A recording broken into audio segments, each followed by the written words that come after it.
ન્યૂઝમાં આપ સૌનું હાર્દિક સ્વાગત છે। આવો જોઈએ આજના સમાચાર। ઈડર તાલુકાના દાવડ ગામે બોગસ ખેડૂત ખાતેદાર મામલે રમણલાલ વોરા સામે કાર્યવાહી કરવાનો આદેશ। ન્યૂઝ 7 ઇન્ડિયામાં હજી 2 દિવસ પહેલા જ તેમના ભત્રીજા જમાઈના સમાચાર ચલાવવામાં આવ્યા હતા અને આ મુદ્દે ખેડૂત ખાતેદારની પણ સમાચાર ચલાવવામાં આવ્યા હતા। ન્યૂઝ 7 ઇન્ડિયાના પડઘા પણ પડી રહ્યા છે।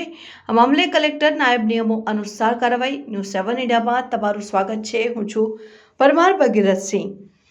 ઈડર ગુરુવાર સાબરકાંઠાના ઈડરના દાવડ ગામની સીમા આવેલી જમીનમાં ધારાસભ્ય રમણલાલ વોરા સહિત લોકો ગેરકાયદેસર ખેડૂત ખાતેદાર બન્યા હોવાનો અને ગણોત ધારાની જોગવાઈ મુજબ કાર્યવાહી કરવાની માંગણી સાથે અમદાવાદના અરજદારે જિલ્લા કલેક્ટરને રજૂઆત કરી હતી। રજૂઆત બાદ કલેક્ટર કચેરીએ રમણલાલ વોરા સહિત લોકો સામે ઈડરના નાયબ કલેક્ટરને નિયમાનુસાર કાર્યવાહી કરીને અહેવાલ મોકલવાનો આદેશ કર્યો છે।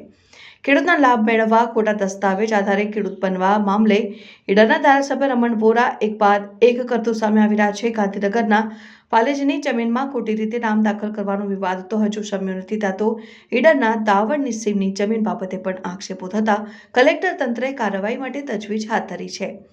અમદાવાદના નારોલમાં રહેતા પ્રકાશ એલ પરમાર નામના નાગરિકે જિલ્લા કલેક્ટરને લેખિત રજૂઆત કરી આક્ષેપ કર્યો હતો કે ઈડર તાલુકાના દાવડ ગામની સીમમાં સર્વે નંબર 548, 549, 551 અને 581ની જમીનોમાં ધારાસભ્ય રમણ વોરા સહિત પેન ખેડૂત હોવા છતાં ખોટી રીતે ખેડૂત તરીકે દાખલ થયેલા છે, જેની તાકીદે તપાસ કરી કાયદેસરની કાર્યવાહી માટે માંગ કરી હતી।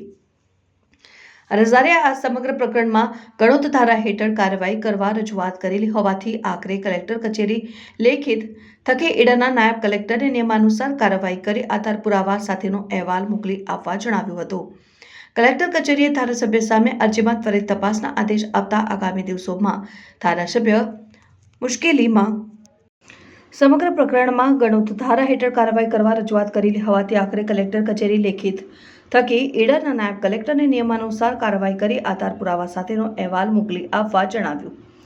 કલેક્ટર કચેરીએ ધારાસભ્ય સામે અરજીમાં ત્વરિત તપાસના આદેશ અપાતા આગામી દિવસોમાં ધારાસભ્ય મુશ્કેલીમાં વધારો થાય તેમ છે કે જાણવા મળતી બિનસત્તાવાર માહિતી મુજબ દાવડની સદર જમીનનો અન્યને નામે રિવર્સ દસ્તાવેજ થઈ ગયેલ છે। જો રિવર્સ દસ્તાવેજ થયો હતો, કેમ રિવર્સ કરવો પડ્યો તે પણ તપાસનો વિષય છે। અમદાવાદના અરજદારની રજૂઆત બાદ ગણોત ધારાની જોગવાઈ મુજબ કાર્યવાહી કરી રિપોર્ટ કરવા હુકમ પ્રકરણ મામલતદાર કૃષિ પંચને મોકલાવ્યું। નાયબ કલેક્ટર આ બાબતે ઈડરના નાયબ કલેક્ટર રોનક પટેલે જણાવ્યું હતું કે દાવડ જમીન પ્રકરણમાં અરજદારે ગણોત ધારાની જોગવાઈઓ મુજબ કાર્યવાહી કરવા કલેક્ટર કચેરીમાં લેખિત રજૂઆત કરી હતી। કલેક્ટર કચેરીમાંથી નિયમાનુસાર કાર્યવાહી માટે લેખિત મોકલાવ્યું હતું। જોકે ગણોત ધારા બાબત અધિકારો મામલતદાર અને કૃષિ પંચ હેઠળના હોવાથી કાર્યવાહી સામે સમગ્ર પ્રકરણ મામલતદારને મોકલી આપ્યું છે અને મામલતદાર પણ ગણોત ધારા હેઠળ કાર્યવાહી માટે તેઓના વિશેષાધિકાર હોવાનું સ્વીકાર્યું હતું। Bureau chief Parmar Bhagirathsinh,